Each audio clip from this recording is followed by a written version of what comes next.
കോൺഗ്രസിനെ സംബന്ധിച്ചുള്ള അവരുടെ ആഭ്യന്തര പ്രശ്നമാണ്.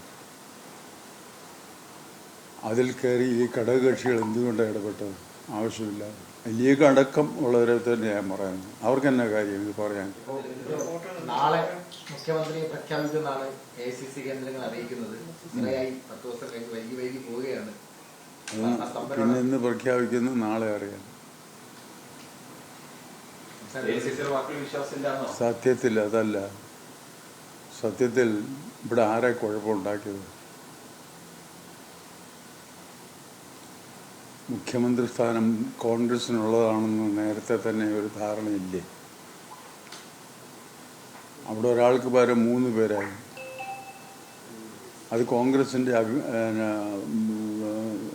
കോൺഗ്രസിനെ സംബന്ധിച്ചുള്ള അവരുടെ ആഭ്യന്തര പ്രശ്നമാണ്.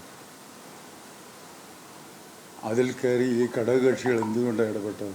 ആവശ്യമില്ല.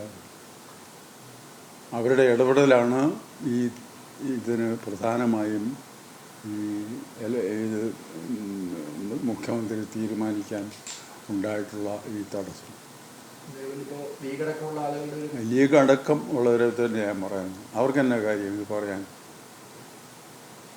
കോൺഗ്രസിനുള്ളതാണെന്ന് പറഞ്ഞു. അത് കോൺഗ്രസിൻ്റെ ആഭ്യന്തര പ്രശ്നമല്ലേ?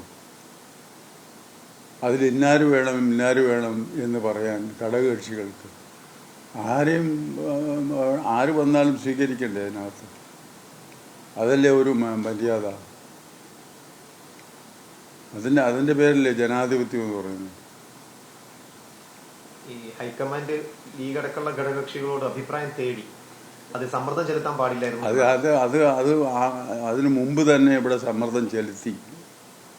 ഹൈക്കമാൻഡ് അതിൻ്റെ പേരിലാണ് ഹൈക്കമാൻഡ് അവരുടെ അഭിപ്രായം തേടിയത്. ഈ ഘടകകക്ഷികളുടെ സമ്മർദ്ദത്തിന് ഹൈക്കമാൻഡ് വഴങ്ങിയിട്ടുണ്ട് എന്നാണോ വിചാരിക്കുന്നത്? വഴങ്ങിയെന്ന് പറയാനൊക്കത്തില്ല, അല്ലെങ്കിൽ അത് ഇത്ര നീണ്ടുപോകത്തില്ലായിരുന്നു. പക്ഷെ അവരുടെ ഇടപെടൽ ഒരിക്കലും ജനാധിപത്യത്തിന് ചേർന്നതല്ല എന്ന് പറയേണ്ടിയിരിക്കുന്നു.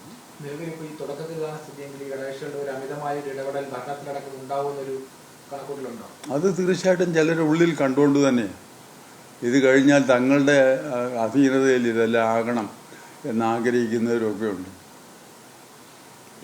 BJP അടക്കമുള്ള കക്ഷികളെ ഈ ലീഗ് ആണ് ഇനി ഭരിക്കാൻ പോകുന്നത്, മുസ്ലിങ്ങൾ ഭരിക്കും എന്ന തരത്തിലൊരു പ്രചരണം മറുവശത്ത് ഈ BJP അടക്കമുള്ള കക്ഷികൾ മുസ്ലിങ്ങളാണ് ഭരിക്കാൻ പോകുന്ന ഒരു പ്രചരണം നടത്തുന്നുണ്ട്. ഇത്തരത്തിൽ ഈ ഒരു ഇടപെടല് അത് ഒന്നും കൂടി കുറച്ചുകൂടി അല്ല, അത് ഞാൻ ഇപ്പോഴേ കയറി പറയത്തില്ല. അത് ഭരണം കണ്ടിട്ട് പറയാം. ലീഗ് പ്രത്യേക VD സതീശൻ അടക്കം ലീഗ് പ്രത്യേക താല്പര്യം കാണിക്കുന്നതിൽ എന്തെങ്കിലും ഒരു ദുരൂഹത വിചാരിക്കുന്നു? അല്ല, അങ്ങനെ അവർ ചെയ്യാൻ പാടില്ലെന്നല്ല ഞാൻ പറഞ്ഞത്.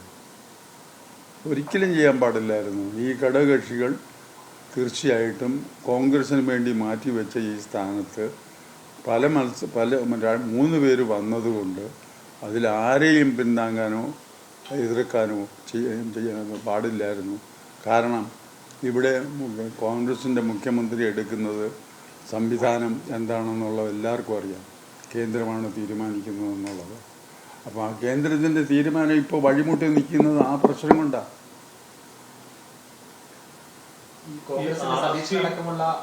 ആ പ്രശ്നം കൂടെ കൊണ്ടാ. അതൊന്നും തോന്നുന്നില്ല. എനിക്ക് കാണാത്ത കാര്യമൊന്നും ഞാൻ പറയത്തില്ല. പക്ഷേ ഇതെല്ലാം കൂടെ കണക്ക് കൂട്ടി നോക്കുമ്പോൾ ഇതിനകത്തൊക്കെ ഒരുപാട് ദുരൂഹതയുണ്ട് എന്ന് പറയാതിരിക്കാൻ നിർവാഹമില്ല.